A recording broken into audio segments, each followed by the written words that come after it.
Mental health professionals say it's normal to have strong feelings right now about the civil unrest in St. Louis. Help is always available, and as part of our continuing Alive and Well in STL series, 5 on Your Side's Art Holliday spoke to several mental health professionals about how to cope.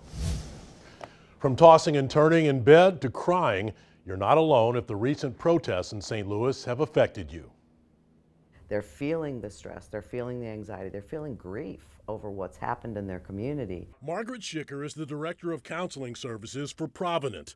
Soon she expects to get calls from St. Louisans affected by the unrest following the Jason Stockley not guilty decision. Oftentimes the need for services comes a little bit after things quiet down a little bit, when people are still experiencing those symptoms. If they're worrying a lot, they're crying, they can't sleep at night, and it's something they're constantly thinking about, they may need help. Rose Jackson Beaver is the program director for the Bridges to Care recovery program, faith-based counseling in the St. Louis area.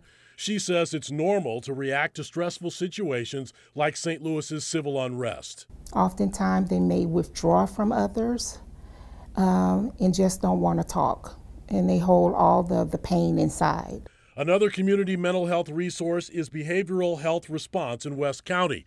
It provides 24/7 telephone crisis as well as face-to-face crisis services.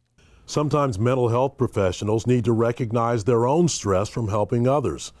That's why they come to the Tranquility Room. And this space allows them to decompress from their stress, to be able to relax, to process through their own feelings so that they can restore and return to a place where they can continue to help. There is no right or wrong way to experience the grief and the stress that's associated with what we're all experiencing now.